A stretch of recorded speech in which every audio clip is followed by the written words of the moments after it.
Bienvenidos al estudio Bíblicos Reformados del canal EBR.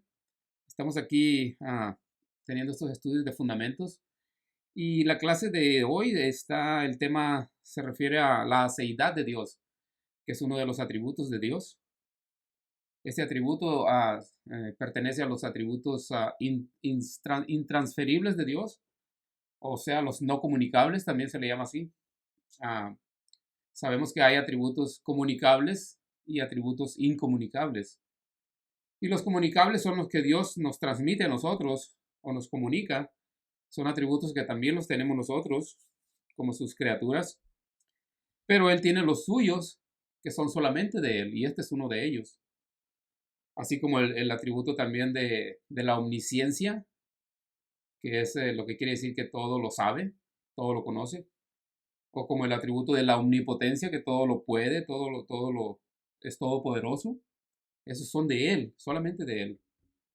Entonces, el de la inmutabilidad también es solamente de Él. Entonces, esos son los atributos incomunicables, los que solamente Él tiene. Entonces, el tema de hoy es la aceidad de Dios. Y esta palabra, aceidad, se deriva del latín AC, que quiere decir de sí mismo o en sí mismo o por sí mismo. Lo cual que quiere decir que es un atributo que no comparte con los otros. No lo comparte y que quiere decir que Él es todo lo que es en Él mismo y por sí mismo. A diferencia de nosotros, que nosotros somos todo lo que somos o lo poco que somos por Él. Somos creados por Él. Y Él se le llama también a Él la primer causa no causada.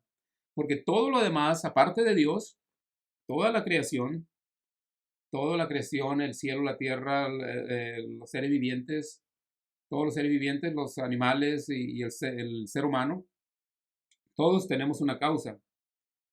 Y nuestra causa es Dios. Nosotros somos el efecto de esa causa. Por ejemplo, nosotros somos el efecto de nuestros padres, ¿verdad? Nosotros no nacimos por nosotros mismos. No hicimos nada para nacer, sino que tenemos a nuestros padres, ¿verdad? Que ellos se unen y de ahí nacen los hijos, ¿verdad? Entonces, así como por ejemplo, el abuelo es la causa del padre, de nuestro padre. Y así nos vamos hasta atrás y tendríamos que llegar hasta Adán y Eva y luego después, pues antes de eso, pues Dios, ¿verdad? Que es el creador de todo. Y en uno de los estudios pasados vimos el ejemplo de la cadena que viene colgando desde el cielo, ¿verdad? Un eslabón sobre otro eslabón. El de arriba sostiene al de abajo. Y eso como ejemplo de que Dios es el que sostiene todo, que es la primer causa, ¿verdad? Porque sería imposible pensar, o no lógico, no sería lógico pensar que siempre hay un eslabón sosteniendo a otro, hasta allá, hasta arriba. No tiene lógica. Entonces, ese ejemplo lo dábamos para ilustrar que Dios es el que sostiene todo el universo, todas las cosas, ¿verdad? Así como, por ejemplo, una casa, si vemos una casa, sabemos que alguien hizo esa casa, ¿verdad? ¿Quiénes fueron? Pues los constructores, los que la construyeron, y de ahí hay mucha gente, ¿verdad? Están los electricistas, los carpinteros y todas las personas que se involucran para, para hacer una casa. Lo mismo un automóvil, ¿verdad? Hay muchas personas que ese automóvil no está ahí por sí solo. Hubo una causa que lo causó, ¿verdad? Y así podríamos dar un montón de ejemplos. Pero Dios no necesita de nadie. Dios no necesita de nadie. Él es todo en sí mismo y por sí mismo. Esa es la gran diferencia entre Él y nosotros. Entonces se conoce también esta doctrina como la independencia de Dios o la soledad de Dios. O sea que son varios nombres, pero es un mismo significado. Y el significado es que Dios no necesita de nadie. No necesita de nosotros ni del resto de la creación para nada. Pero nosotros sí necesitamos de Él. Esa es la diferencia en la aceidad de Dios, que Él es todo en sí mismo.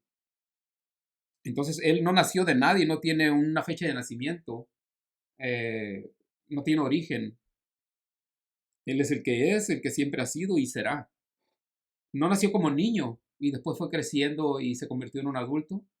No, porque Él encarnó, el verbo encarnó, se hizo carne, ¿verdad? Y nació de María, pero Él no nació allí, Él ya existía, Él siempre ha sido y siempre será. Entonces, Dios es infinito en todos sus aspectos. La infinitud de Dios está en todo lo que Él es. Por ejemplo, a su infinitud en cuanto al espacio, a eso le llamamos omnipresencia, porque Él está donde sea, en todos lados. Es infinito. No ocupa un espacio, no necesita un espacio. Y a su infinitud respecto al tiempo, a eso le llamamos eternidad. A su infinitud en cuanto a nuestra comprensión acerca de Él, a eso se le llama incomprensibilidad. Y no es que no se le pueda comprender para nada, sino que sí le comprendemos, pero es incomprensible porque no le podemos comprender a Él, no lo podemos entender en su totalidad, al 100%, nunca. Eso no va a pasar nunca. Porque hay un versículo que dice, que usan mucho, donde dice Pablo que ahorita le conocemos a Dios como por espejo, pero ya después, allá cuando estemos con Él, vamos a ver cara a cara. Y muchos creen que ya al estar allá con Él, en su presencia, que ya lo vamos a conocer al 100%, pero eso es ilógico, es imposible. Es imposible. Y esa es la incomprensibilidad de Dios.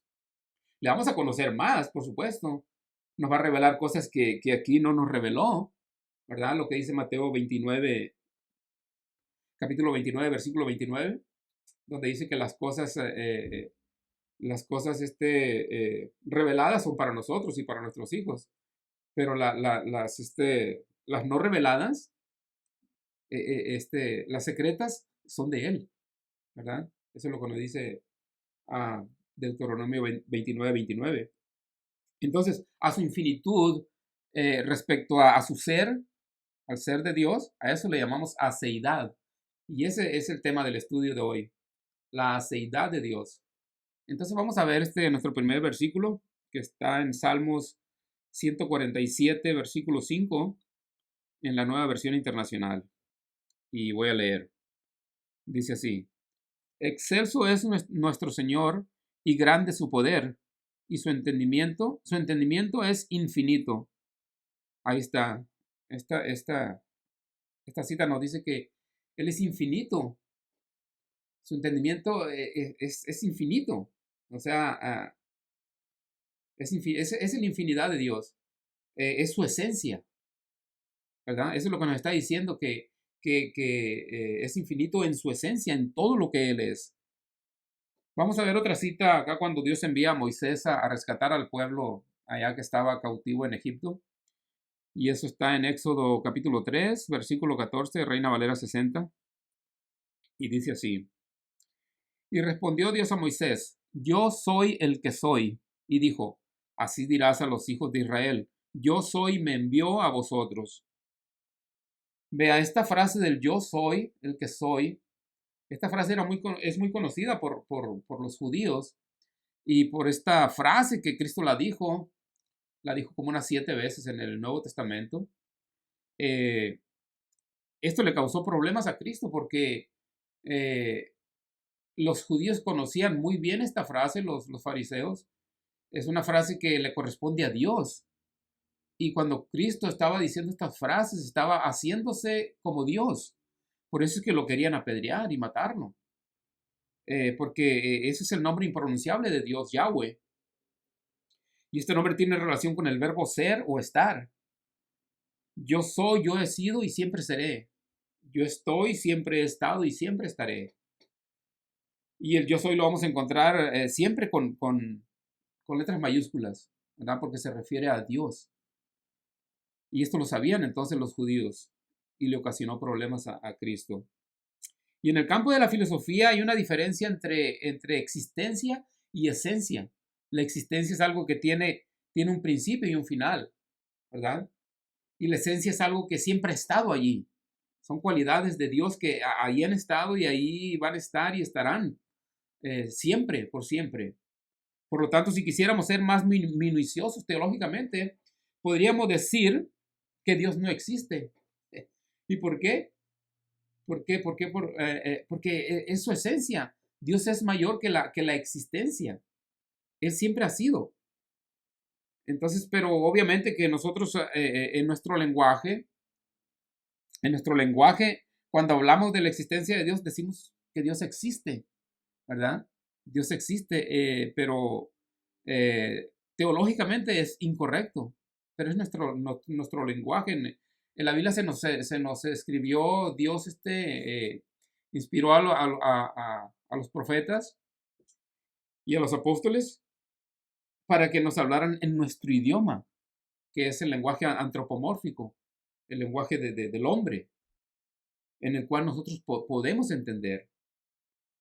Entonces, Dios es mayor que la existencia, porque Él es esencia. Entonces, y la existencia tiene un principio y un final. Pero nosotros, es muy difícil hablar para describir a Dios.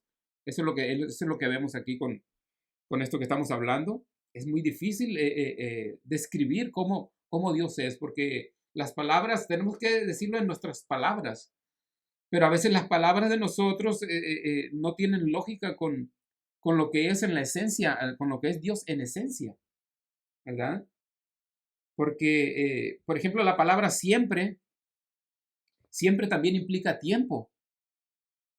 Entonces, para describir a Dios y decir que Él siempre ha existido, allí esas dos palabras implican tiempo ya. Y Dios es atemporal. Y nosotros somos temporales. Nosotros ocupamos del tiempo. De hecho, cuando Dios hace la creación, ahí empieza el tiempo, ahí empiezan los siglos. Pero Dios es atemporal. Él es antes del tiempo. Entonces nosotros, para poder hablar de Dios y describir a Dios, cosas que Dios hace y lo que Él es y todo eso, tenemos que salir con las palabras estas, ¿no? Siempre, siempre y existencia o existe. Si no, para nosotros sería muy difícil. ¿Cómo nos comunicaríamos o cómo comunicaríamos algo acerca de Dios si no usamos esas palabras? Por ejemplo, la palabra siempre, un ejemplo de que la palabra siempre implica el tiempo ahí en sí. Por ejemplo, cuando decimos que yo le digo a alguien, oye, yo siempre te visito y tú nunca me visitas. ¿Sí? Lo que estoy queriendo yo decir con eso es que todo todo el tiempo, yo lo visito a él y él nunca me visita. ¿Sí? Ahí implica tiempo. Cuando dice uno siempre, siempre, siempre te visito, estamos hablando de tiempo. Entonces, cuando decimos que Dios siempre ha existido, pues sí lo entendemos, ¿verdad? Pero correcto no es. No es por quien Dios es. No sé si me explico, pero así es como nosotros lo decimos, porque es nuestro lenguaje. Pero Dios es infinito y vea qué complicado es el solo querer describir a Dios. Vamos a ver entonces otra cita. Vamos a ver Juan capítulo 8, versículos del 56 al 58 en la Reina Valera 60. Y leo. Abraham, vuestro padre, se gozó de que había de ver mi día, y lo vio y se gozó. Entonces le dijeron los judíos, ¿aún no tienes 50 años y has visto a Abraham? Jesús les dijo, de cierto os digo, antes que Abraham fuese, yo soy. Tomaron entonces piedras para arrojárselas, pero Jesús se escondió y salió del templo y atravesando por el medio de ellos se fue. Ve aquí la respuesta, es lo que les estaba diciendo. Vea la respuesta de ellos, la respuesta de los judíos a cuando Jesús dijo, yo soy. ¿Sí? Ellos entendieron claramente lo que Jesús estaba declarando ahí. ¿Y qué era lo que estaba declarando? Pues estaba haciendo igual a Dios. Se estaba adjudicando el título de yo soy. Ese que les digo que vemos siempre con mayúsculas, porque se refiere solamente a Dios, y con el cual Él se identificó a sí mismo, allá en Éxodo 3:14, ¿verdad? Aquí Jesús les pudo haber contestado, antes que Abraham fuese, yo era. Pero él les contestó, antes de que Abraham fuese, yo soy. Y es por eso que lo querían apedrear. Vamos a ver otra cita que nos habla de esto.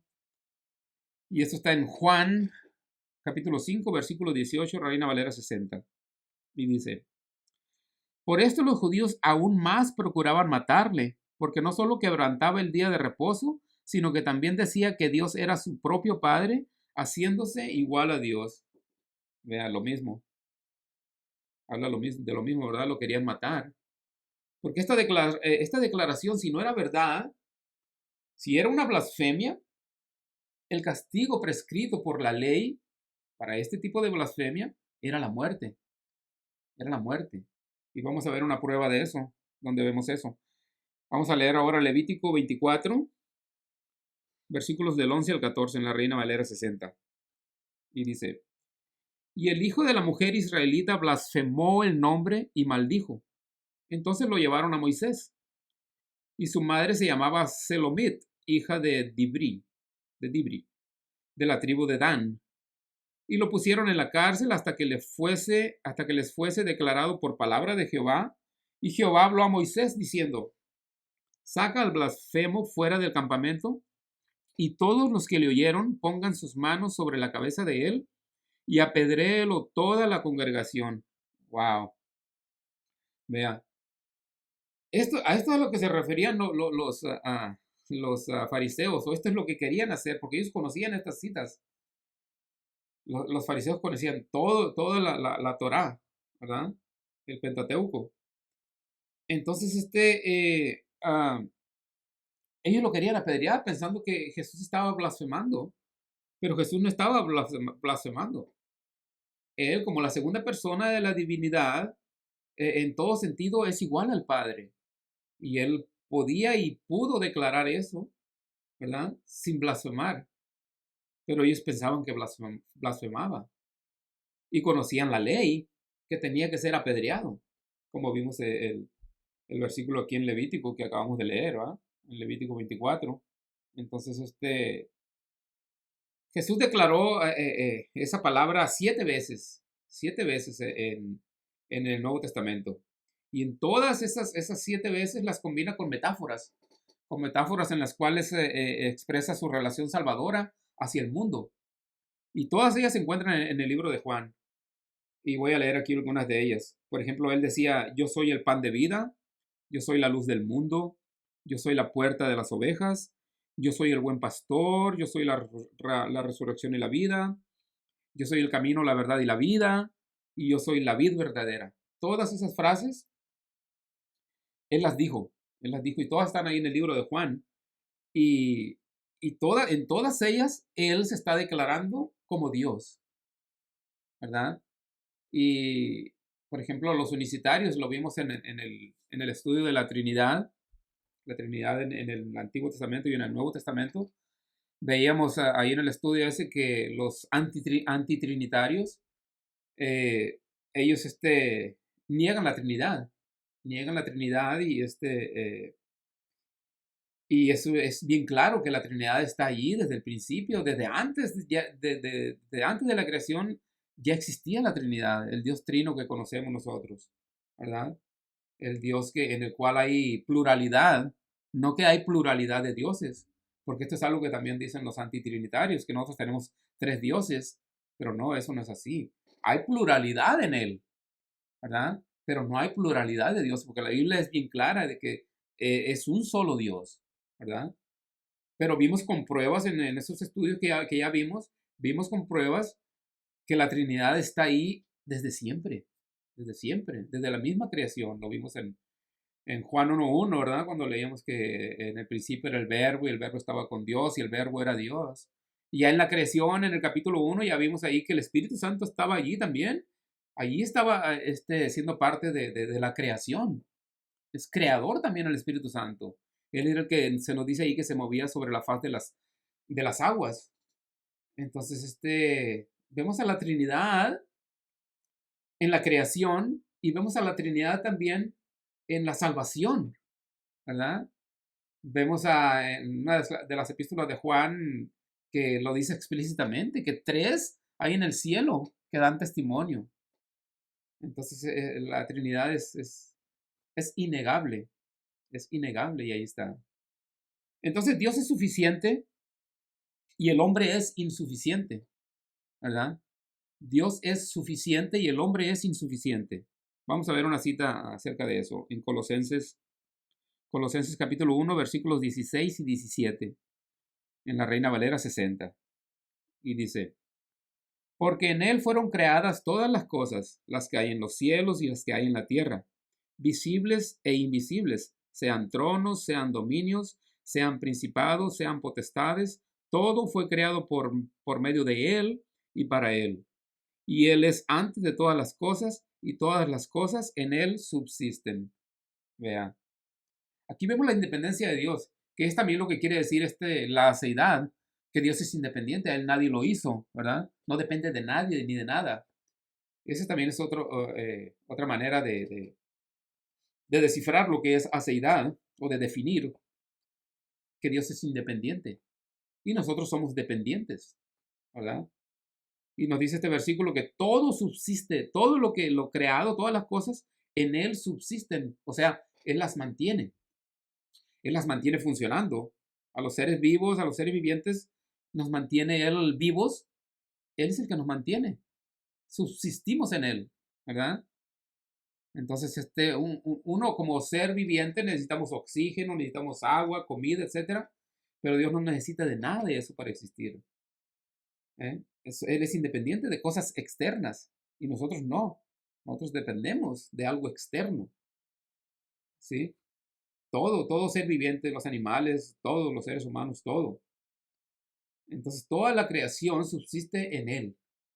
Él es el que las mantiene funcionando. Vamos a ver a Pablo predicando en Atenas. Aquí los filósofos de Atenas, aquí en Grecia, lo trajeron al Areópago para que les predicara. Y andaban ahí como haciéndole bullying ahí atrás de él y burlándose de él y todo. Y decían, ¿qué quiere decir este palabrero? Y decían, parece que es un predicador de nuevos dioses, nos trae como cosas nuevas a nuestros oídos, decían. Porque les predicaba de Jesús y la resurrección, ¿verdad? Aquí Pablo, entonces vamos a ver a Pablo predicando aquí en Atenas, en Hechos capítulo 17, versículos del 22 al 25, en la nueva versión internacional.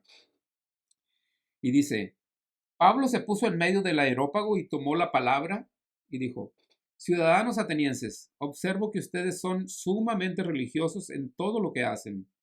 Al pasar y fijarme en sus lugares sagrados, encontré incluso un altar con esta inscripción, a un Dios desconocido. Pues bien, eso que ustedes adoran como algo desconocido es lo que yo les anuncio. El Dios que hizo el mundo y todo lo que hay en él es Señor del cielo y de la tierra. No vive en templos construidos por hombres, ni se deja servir por manos humanas, como si necesitara de algo. Por el contrario, Él es quien da a todos la vida, el aliento y todas las cosas. Ok, le dice Pablo aquí, veo que ustedes son muy religiosos en todo lo que hacen. Les dice, ¿ah? Y ese Dios que ustedes llaman desconocido es el que yo les vengo a predicar. Es el que yo les predico. Es el Dios que hizo todas las cosas, no depende de todas esas cosas. Más bien, todas esas cosas necesitan de Dios para subsistir. Dios es perfecto y no necesita de ningún ser humano para nada. Pero el ser humano y todas las cosas creadas, necesitan de Dios.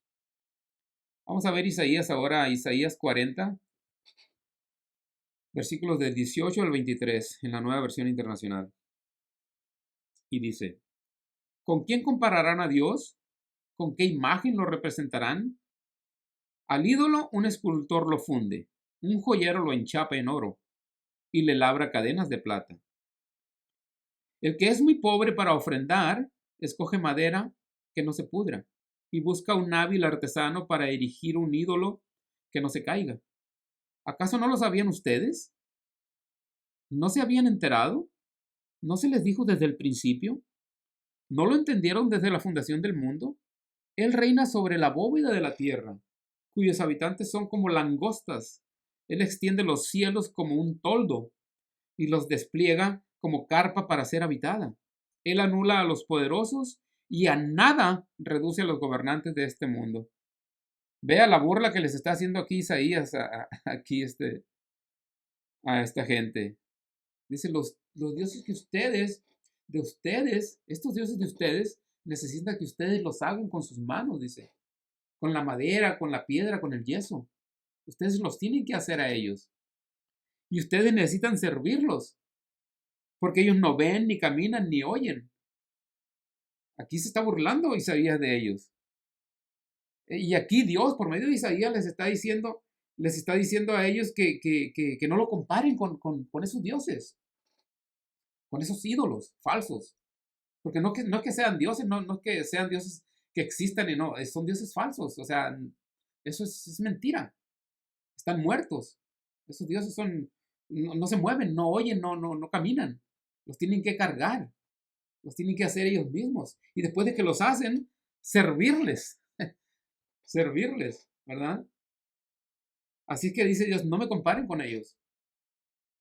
A diferencia de ellos, Dios es en sí mismo y por sí mismo. A él nadie lo hizo.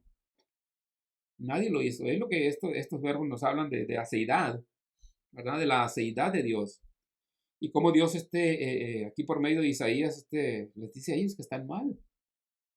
Y se burla, vea el tono de burla que existe en Isaías. Y me gusta a mí cómo en varias partes en la Biblia Dios usa el sarcasmo. El sarcasmo y aquí la burla eh, para, para reprender a esta gente. Y tenemos que entender cuando interpretar cuando está hablando con sarcasmo Dios y cuando está hablando con burla acerca de ellos, porque unos versículos muy mal interpretados allá en Ezequiel 28 y en Isaías 3 y 14, la interpretación, el no ver ahí la burla o el sarcasmo, hace que interpretemos mal esos capítulos ahí, que se refieren dizque a Satanás. Ya después vamos a ver eso, hacer un estudio acerca de eso. Es importante fijarnos cuándo Dios está hablando con sarcasmo, cuándo está burlándose de ellos, para entender estas cosas. Vamos a ver ahora Isaías 44. Isaías capítulo 44, versículos del 14 al 17, en la Reina Valera 60. Dice, corta cedros y toma ciprés y encina, que crecen entre los árboles del bosque. Planta pino, que se críe con la lluvia. De él se sirve luego el hombre para quemar, y toma de ellos para calentarse. Enciende también el horno y cuece panes. Hace además un dios y lo adora. Ve, aquí está. Fabrica un ídolo y se arrodilla delante de él. Ve aquí lo que le está diciendo. Dice versículo 16, parte del leño quema en el fuego, con parte de él come carne, prepara un asado y se sacia. Después se calienta y dice, oh, me he calentado, he visto el fuego. Y hace del sobrante un dios, un ídolo suyo. Se postra delante de él, lo adora y le ruega diciendo, líbrame, porque mi Dios eres tú. Ve, aquí también esta cita causa risa, ¿no? Como Dios les está hablando aquí por medio de Isaías. Eh, aquí Dios se está burlando de esta gente. Dios se está burlando, le dice, esa leña te sirve para muchas cosas, le dice. Inclusive para que te hagas un Dios y le adores y le digas, líbrame tú, dice, porque tú eres mi Dios. Y ciertamente el no entender a Dios hace que le adoremos a veces de una manera que no es la correcta. Y créanme que esto pasa en los tiempos de hoy también. El no entender los atributos de Dios nos lleva a hacernos un Dios diferente, un Dios a nuestra imagen y semejanza. Al revés, ¿verdad? Al revés, somos nosotros los que nos hicimos un Dios a nuestra imagen y semejanza cuando es lo contrario. Y entender los atributos de Dios nos lleva a interpretar lo que Dios nos habla en la Biblia correctamente. El no entender sus atributos nos causa un montón de problemas. Y lo vamos a ir viendo en los temas siguientes, como de la inmutabilidad, que es que Dios no cambia, lo que quiere decir, es inmutable. Lo que Él dijo antes, eso es lo que dice hoy, lo que Él dijo que haría es lo que va a hacer Él no cambia. Y no cambia en todo, no cambia en sus promesas, en sus decretos, en todo lo que Él ha dicho no cambia. Es importantísimo a conocer los atributos de Dios.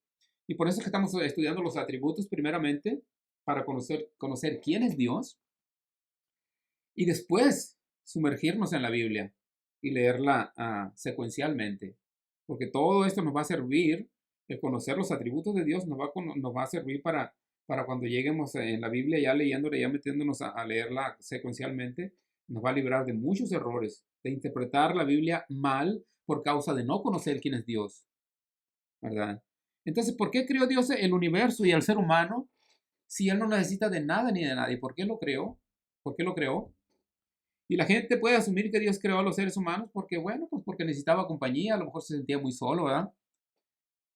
Podría significar que Él no era completamente feliz y, bueno, necesitaba de los seres humanos para ser feliz. Necesitaba de las estrellas, del sol y la luna para complementarse, ¿verdad? Vamos a ver Juan 17:5. Juan capítulo 17, versículo 5, nueva versión internacional. Y dice: Y ahora, Padre, glorifícame en tu presencia, con la gloria que tuve contigo antes de que el mundo existiera. Vea que aquí claramente Jesús está diciendo que ya tenía gloria a Él. Esa gloria dice que tuve contigo antes de que el mundo existiera. Entonces, no fue esa la razón por la cual este Dios hizo al mundo. No fue porque Él necesitaba de algo. Ya era glorioso Dios antes de hacer el universo, ¿verdad? Entonces, esa no fue la razón por la cual nos creó. Y es lo que estamos viendo ahorita en este momento, ¿verdad? El por qué Dios creó al universo y al ser humano si no necesita de nada ni de nadie. Entonces vemos que no era porque Él necesitaba ser glorificado. Ya era glorioso, ¿verdad? Antes de que el mundo existiera. Entonces, vamos a ver que Jesucristo también tiene vida en sí mismo. El Hijo también tiene vida en sí mismo. Vamos a leer versículos 25 y 26. Entonces va a ser Juan capítulo 5, versículos 25 y 26. Y dice: Ciertamente les aseguro que ya viene la hora, y ha llegado ya, en que los muertos oirán la voz del Hijo de Dios, y los que la oigan vivirán. Porque así como el Padre tiene vida en sí mismo, así también ha concedido al Hijo el tener vida en sí mismo. Vea, aquí se está refiriendo cuando pues, que Cristo también tiene vida en sí mismo y por lo tanto puede dar vida, porque Él tiene vida en sí mismo, ¿verdad? El Padre le ha concedido tener vida en sí mismo, dice.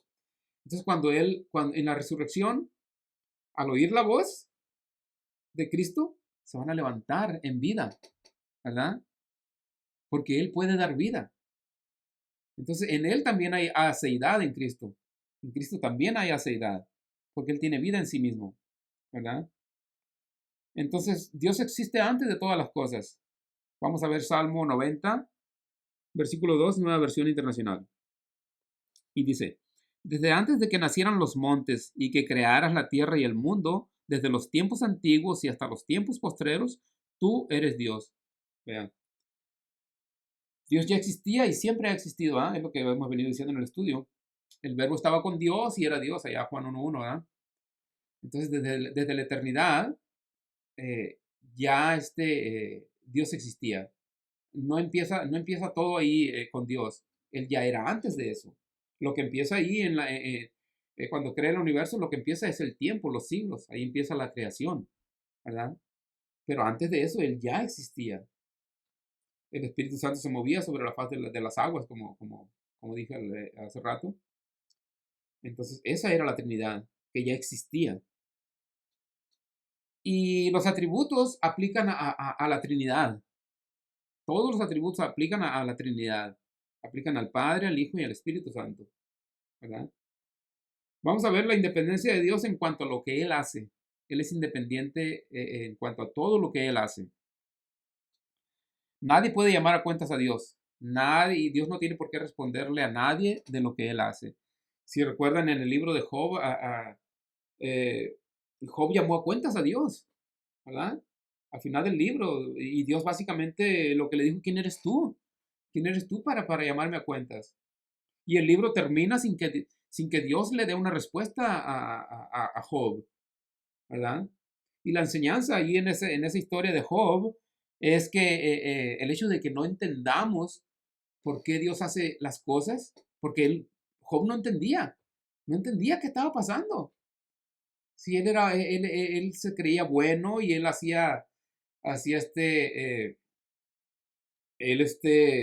caminaba con Dios y el mismo Dios lo alaba, ¿verdad? Cuando ya cuando ya en el capítulo 1 él le pregunta a Satanás, Dios le pregunta a Satanás: ¿has visto de dónde vienes? No, pues de rondar la tierra, le dice. Y has visto a mi hijo Job, y ahí empieza a alabarlo, ¿verdad?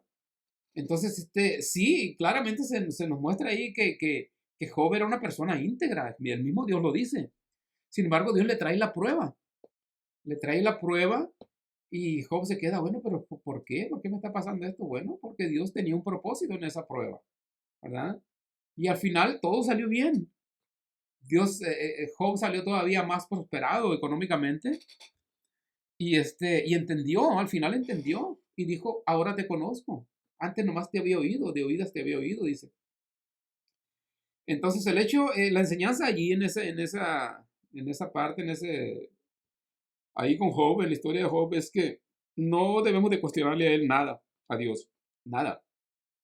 Mucho menos condenar lo que Dios hace, ¿verdad? Y bueno, vamos a ver ahora Primera de Crónicas. Estamos viendo que Dios es independiente en cuanto a lo que Él hace, que no tiene que darle cuentas a nadie, ¿verdad?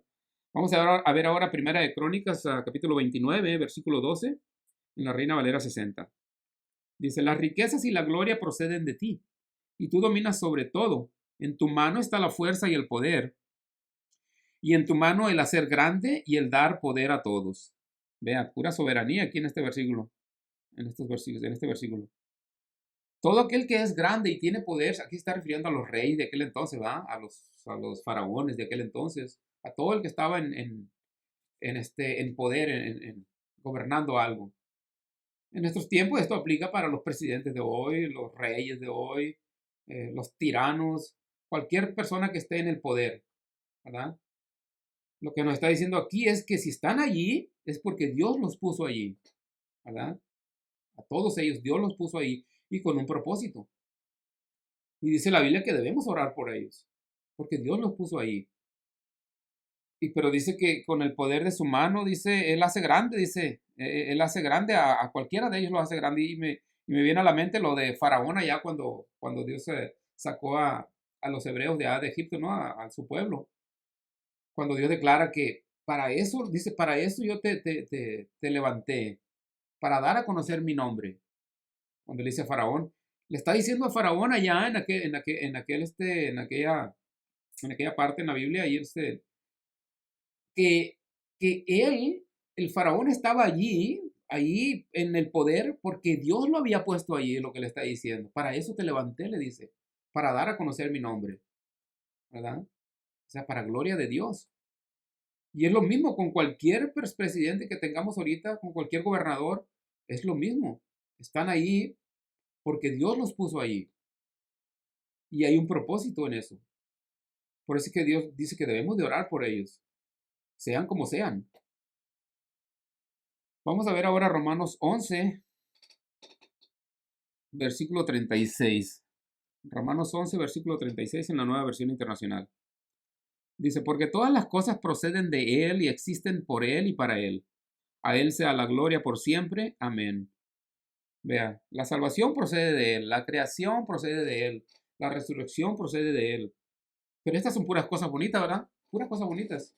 Pero ¿qué tal las cosas que aparentemente no son tan bonitas?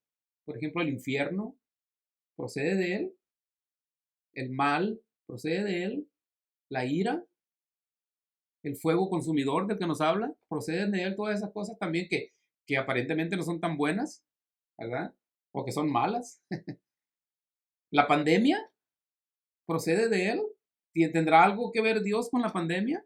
¿O él es independiente de eso? ¿Eh? ¿Será que ahí se las ingeniaron y metieron este virus sin que Dios se diera cuenta? Metieron esta plaga aquí, este virus aquí en el mundo y cómo me fui a descuidar. Arcángel Gabriel, ¿qué pasó? Arcángel Miguel, ¿qué pasó? Se me descuidaron. No, no, no. Dios está en control de todo eso. Lo que debemos nosotros de entender es, o tratar de entender, o pedirle a Dios que nos enseñe, o nos muestre, por qué es que viene esto a nuestras vidas, al mundo entero en este momento. ¿Por qué viene eso a pasar? Porque estamos pasando aquí ya casi, ya vamos para 2 años. Vamos para 2 años con esta cosa. Ya andamos todos enmascarados. Enmascarados donde sea, si no, no nos dejan entrar. Pero, ¿será que Dios mandó eso? Vamos a ver Amós capítulo 3, versículo 6, Reina Valera 60.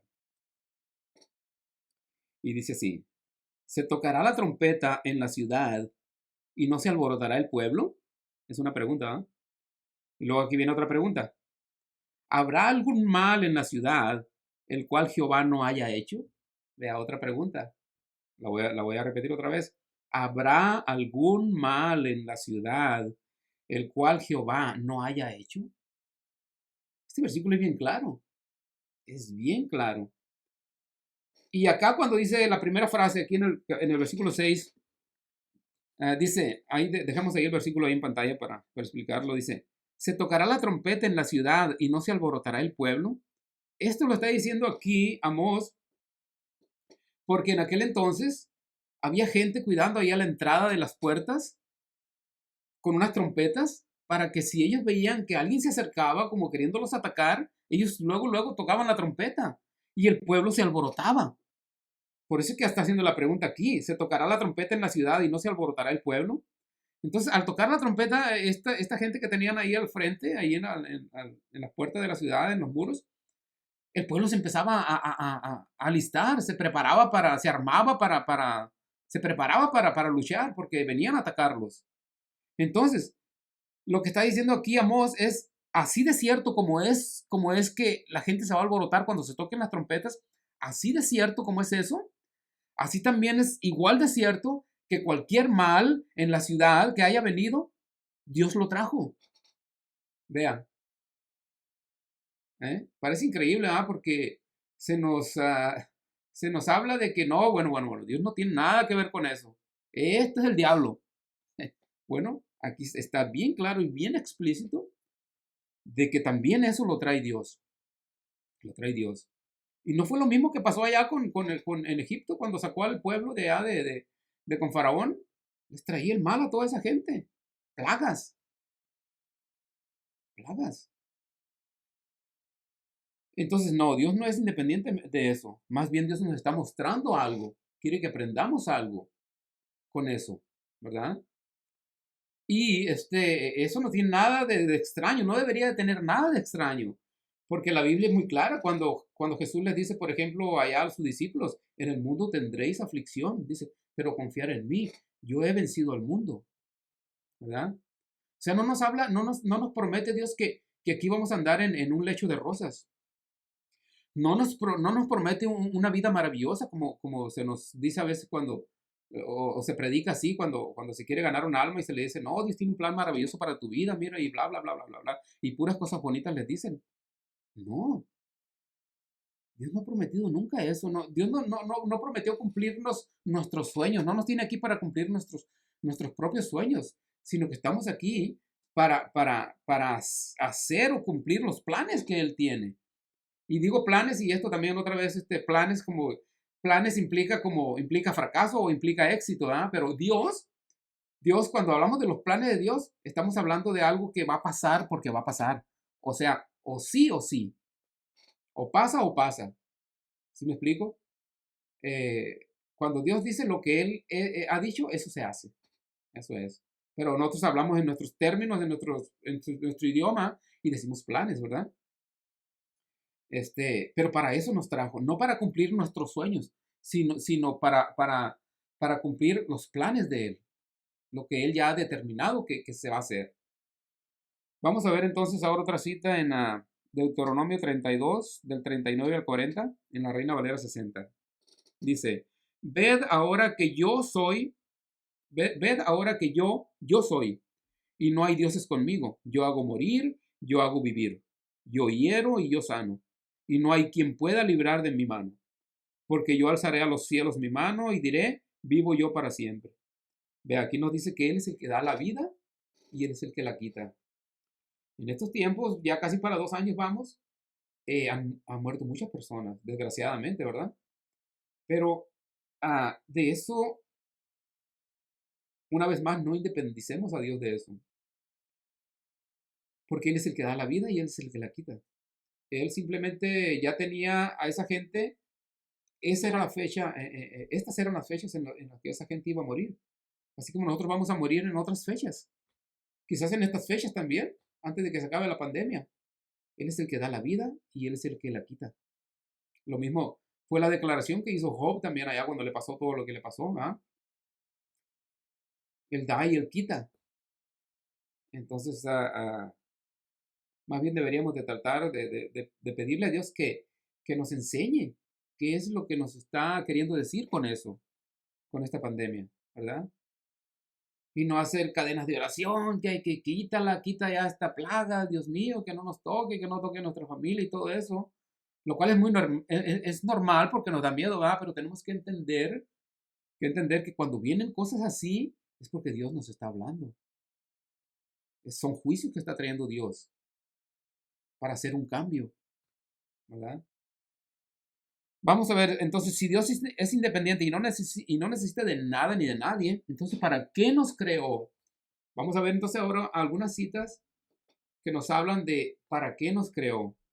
Porque a pesar de que, como ya hemos dicho en el estudio al principio lo dijimos, de que Dios no nos necesita para nada, no quiere decir que nosotros que no tengamos un propósito aquí en esta vida.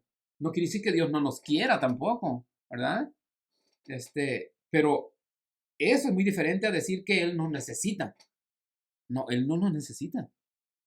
Él no nos necesitaba. Pero Él nos creó con un propósito y vamos a ver cuál es ese propósito.